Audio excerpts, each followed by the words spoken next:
दोस्तों, आप सबको मेरी तरफ से अस्सलामुअलैकुम।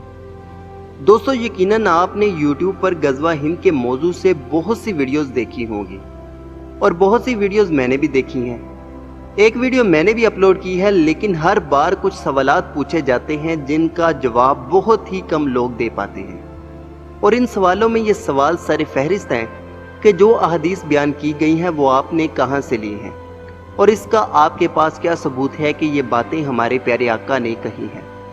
दूसरा सवाल ये पूछा जाता है कि गज़वा हिंद तो पहले ही हो चुका है, फिर आप क्यों कह रहे हैं। तीसरा सवाल ये कि जब हिंदुस्तान में पाकिस्तान से ज़्यादा मुसलमान हैं तो फिर गज़वा हिंद किस लिए। इस तरह के कई और सवाल भी पूछे जाते हैं। आज की इस वीडियो में मैं आपको इन्हीं सवालों का जवाब दूंगा और वो भी पूरे सबूत के साथ। लेकिन वीडियो में आगे बढ़ने से पहले आपसे गुजारिश है कि अगर आप हमारे चैनल पर नए हैं तो सबसे पहले हमारे चैनल को सब्सक्राइब कर लें ताकि हमारी हर नई आने वाली वीडियो आपको वक्त पर मिल सके।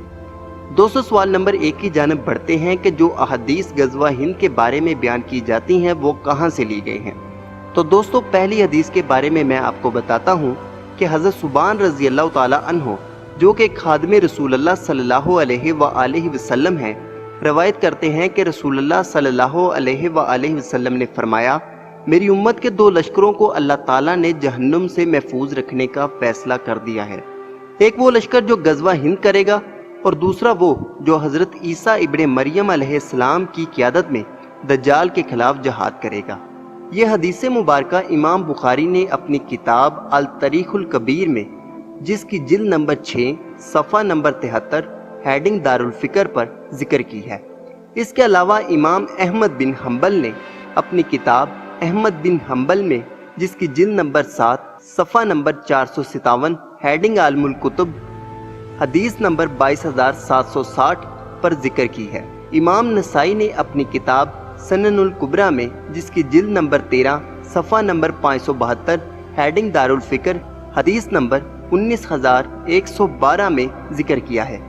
इसके अलावा इमाम जलालुद्दीन सवेती, इमाम तबरानी, इमाम अलाउद्दीन हिंदी, डॉक्टर यासर अब्दुल रहमान और नासरुद्दीन अलबानी ने अपनी किताबों की मुख्तलिफ जिल्दों में मुख्तलिफ सफ़ात पर ये अहादीस बयान की हैं।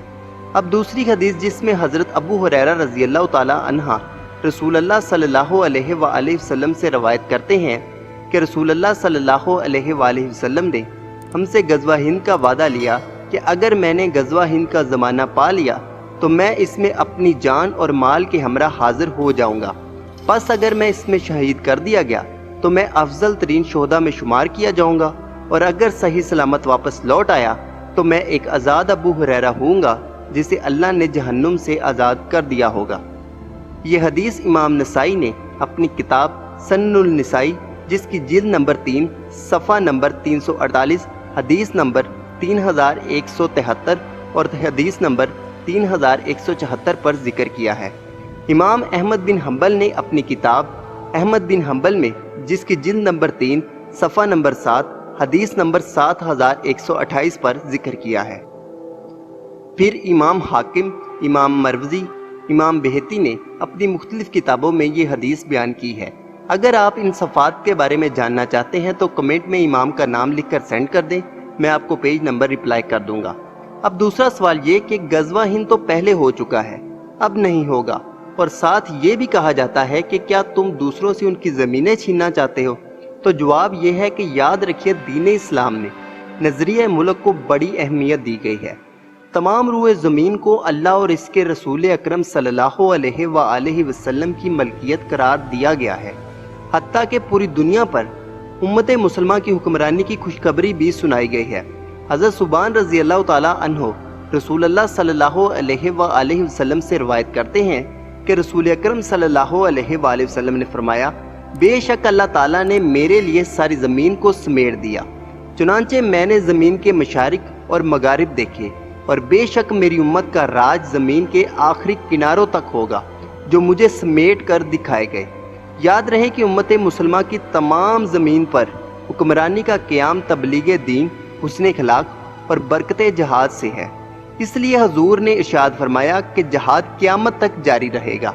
लिहाजा फतुहात इस्लाम का किसी से इनकी ज़मीनें छीनने से दूर का भी कोई ताल्लुक़ नहीं, बल्कि जहाद के ज़रिए से मुख्तलिफ कब्ज़ा ग्रुपों से उम्मत मुसलमान का कब्जा छुड़ाने का अमल क़यामत तक जारी रहेगा। इसलिए हुजूर अकरम सल्लल्लाहु अलैहि वसल्लम ने फरमाया, जान लो बेशक सारी की सारी ज़मीन अल्लाह की और इसके रसूल सल्लल्लाहु अलैहि वसल्लम की है। लिहाजा रसूलुल्लाह सल्लल्लाहु अलैहि वसल्लम का अगर वो कलमा पढ़ लें तो वो भी ज़मीन के वारिस बन जाएंगे, वरना इमाम मेहदी की आमद तक इन्हें मखसूस शराइत के साथ बहसियत किरायादार रहने की इजाज़त दी जाएगी। और इसके बारे में मुख्तलिफ इमामों की मुख्तलिफ किताबों में पूरा जिक्र मिलता है। और अगर कोई मुतालिया करना चाहता है तो मैं नाम रिप्लाई करने के लिए तैयार हूँ। अब रहा आखिरी सवाल कि क्या वो वाकई पाकिस्तान है जो गज़वा हिंद लड़ेगा, तो जवाब हाँ है। और वो इसलिए कि अहादीस गज़वा हिंद की रोशनी में पाकिस्तान गज़वा हिंद का एक अहम मोर्चा है और हिंद की सरजमीन बिलाखिर इस्लाम ही की सरजमीन करार पाएगी, क्योंकि जिस नज़रिए पर मदीना मनव्वरा की रियासत मार्ज़ वजूद में आई है, इसी तरह पाकिस्तान की सल्तनत भी मार्ज़ वजूद में आई है। और हुजूर सल्लल्लाहु अलैहि वसल्लम ने इसकी फ़ौज के बारे में बता भी दिया है। आप सल्लल्लाहु अलैहि वसल्लम की बड़ी प्यारी हदीस मुबारका है कि जब अरबों में जंगे दर जंगे होंगी तो अल्लाह एक गैर अरब कौम को अरबों की हिफाजत के लिए खड़ा करेगा, जिनका असला अरबों से बेहतर और इनके शाहसवार अरबों से ताकतवर होंगे। तो खुद देख लें कितनी निशानियां पाकिस्तान से आ मिलती हैं। पाकिस्तान एक गैर अरब मुल्क है। दूसरा, इसके पास मुस्लिम दुनिया की ताकतवर फौज है। तीसरा, हमारी फौज अरबों को ट्रेनिंग देती है। चौथा, जब भी किसी अरब मुल्क पर कोई मुसीबत आई है तो यही गैर अरब कौम के बेटे इनकी हिफाजत के लिए गए हैं और ये दुनिया से कोई छुपी हुई बातें नहीं। अब आखिरी बात कि क्या और मुमालिक नहीं हैं जो भारत से जंग करें, जैसे कि बांग्लादेश, इसमें भी मुसलमान हैं, फिर अफ़गानिस्तान, ईरान, तुर्की, सऊदी अरब, लेकिन वो क्या इतनी ताकत रखते हैं कि एक एटमी पावर मुल्क से लड़ें? तो यहाँ आकर सब खामोश हो जाते हैं।